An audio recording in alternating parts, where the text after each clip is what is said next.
কোরআনে আছে জাহান্নামে ফেলবার পরে আল্লাহর কাছে ভীষণ আযাবে আগুনে আল্লাহর কাছে তিনটা জিনিস চাইবে। জাহান্নামী বলবে, আল্লাহ এত কষ্ট না দিয়ে আমারে মৃত্যু দিয়ে দেন। আল্লাহর কসম, কোরআনে আল্লাহ বলেন, আল্লাহ বলবে, না রে বান্দা, লা ইউখদা আলাইহিম ফায়ামুতু, জাহান্নামে কোনো মৃত্যু নাই।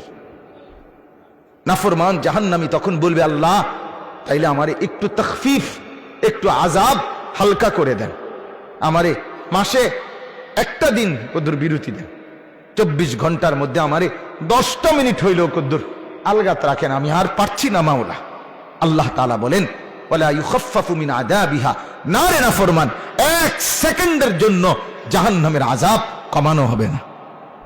3 নাম্বার, নাফরমান বলবে, আল্লাহ তাইলে আমারে দুনিয়ায় একটু ফেরত যাইতে দেন, আমি নেক আমল করব এবার গেলে। আল্লাহ বলেন, যেদ্দুর হায়াত দিলে নেক আমল করা যেত, ওদ্দুর হায়াত দিয়েই তোমারে আনছি, আর ফিরবা না। কাল্লা, না না, দুনিয়ায় ফেরত যাওয়া যাবে না, তাইলে মরতেও পারবে না, আযাবও হালকা হবে না, দুনিয়াতেও ফেরত যাইতে পারবে না। তো কি করবে?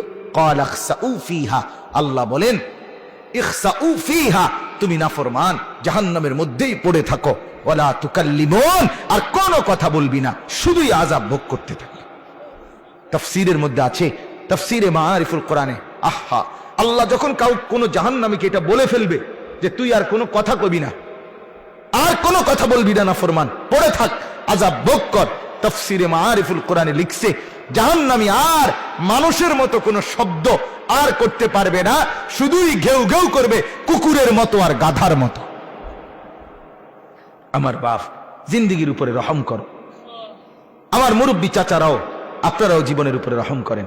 গুনাহ লম্বা করেন না, গুনাহ লম্বা করেন।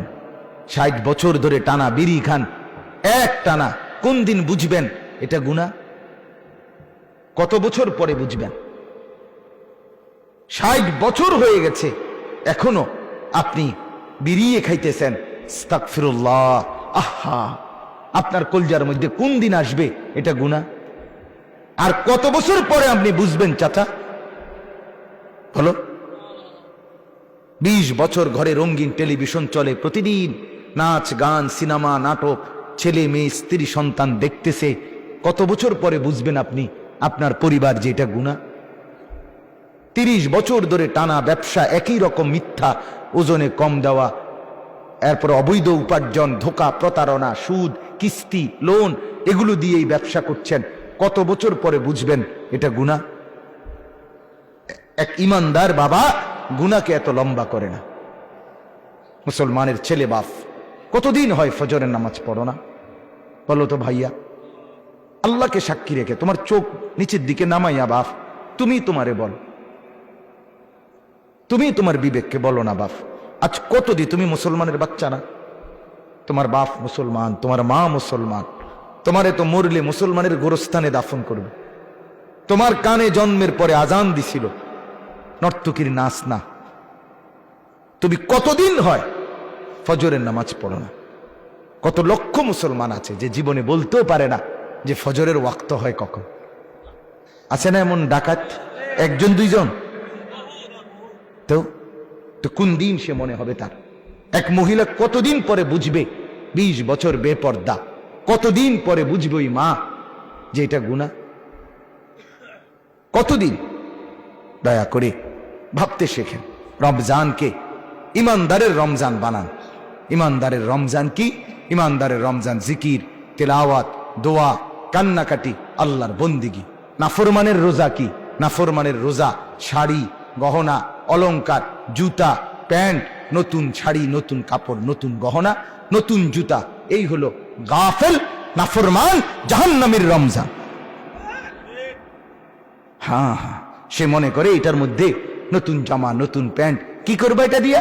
ঈদের দিন ফিন্দু। ঈদের দিন ফিনলে কি তোমার মানুষে মাথা তালগি দিয়ে আঁটবো নাকি? তুমি একটা নতুন ফ্যানে ফিনছো আর কি, তা আর মানুষে ফিনছে না, তো তুমি আর নতুন ফ্যান ফিনদা কিরবা? মানুষে তোমার মাথা তালগি দিয়ে আঁটবো। এটার মধ্যে আলাদা বিশেষত্ব কি? কিছুই নাই, এটা ধোঁকা ছাড়া আর কিছু। কোরআন এবং সুন্নাহর মধ্যে কোথাও নাই এ কথা। রমজানের ঈদের জন্য নতুন জামা, নতুন শাড়ি, নতুন গহনা, নতুন জুতা, নতুন শার্ট, নতুন প্যান্ট, নতুন থ্রি পিস, এগুলো কিনবার কোনো প্রয়োজনীয়তা ইসলামের মধ্যে কোথাও নেই। ফরজও না, ওয়াজিবও না, সুন্নতও না, নফলও না, মুস্তাহাবও না, কিচ্ছু না, ঘোড়ার ডিমও না। বিশ্বাস করেন বাবা, কিছুই নাই। পবিত্র কাপড় পরা সুন্নত, পরিচ্ছন্ন কাপড় পরা সুন্নত, আর সেটা শুক্রবারেও সুন্নত, সেটা কোরবানির ঈদেও সুন্নত। কথা বোঝেন নাই? আমি অনেক সময় বলি, এক ঈদ জায়গা কাপড় সফরের ঈদ, আরেক ঈদ গরু ছাগলের ঈদ। তোর ঈদ কোনটা? মুসলমান, তোর এই ঈদ কোনটা? বোঝেন নাই? কয় যে বছরে রোজার ঈদ মানে কি? কাপড় সফরের ঈদ। আর কোরবানির ঈদ মানে কি? গরু ছাগলের ঈদ। তোর ঈদ কই? কিরে মুসলমান, তোর ঈদ কই? একটা তো গরু ছাগলে নিল, আরটা তো হাফ প্যান্ট আর ফুল প্যান্টে নিয়ে গেল, তো তুই কো? হেবড়া ভাত। ঠিকই কইছেন, হেবড়া ভাত। আল্লাহ আমাদেরকে মাফ করে দেন। অতএব আমাদের কথা আমরা বাবা বললাম, দয়া করে আমরা প্রত্যেকেই শবে বরাত আগামীকাল তো কি করবেন? অনুষ্ঠান করবেন। কি করবেন? ইবাদত করবেন। 2 নাম্বার হলো মাহে রমজানে গুনাহ মুক্ত জীবন গড়বার ফিকির করবেন। 5 ওয়াক্ত নামাজের ফিকির করবেন। নির্সিদ্ধান্ত নেন, একটা রমজান, বছরে মাত্র একটা মাস, আল্লাহর ইবাদতের জন্য জিন্দিগি কাটাবেন। আল্লাহর নবী সাল্লাল্লাহু আলাইহি সাল্লাম 2 মাস দোয়া করতেন রমজানের জন্য। বাবা 2 মাস ইমানদার ফিকির করে। ইমানদার ফিকির আমার শায়েখ আল্লামা মুফতি মুশতাকুর নবী সাহেব 6 মাস আগের থেকে বলা শুরু করছে, রমজান রমজান, এই ওমরায় যাবে, ওমরা আল্লাহর ঘরে যাবে, সেখান থেকে আসবে, আবার এতেকাফে বসবে, মানে কথাবার্তা শুধু রমজান।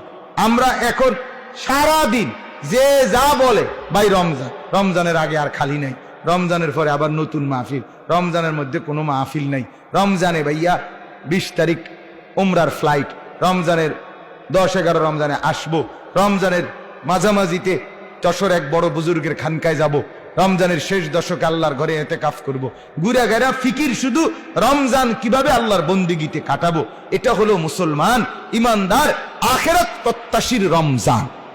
আর বাকি নাফরমানের হিসাব হইল নতুন করে রমজানে খরচ বেশি, টাকা বাড়াবে কিভাবে, নতুন করে আরো ধান্দা কিভাবে বাড়াইয়া ওই স্ত্রী সন্তানের কাপড় চোপড়ের জরুরত পূরণ করবে, এই এক ফিকিরে রমজানের মতো শ্রেষ্ঠ নিয়ামত এটাকে নষ্ট করে দেয়।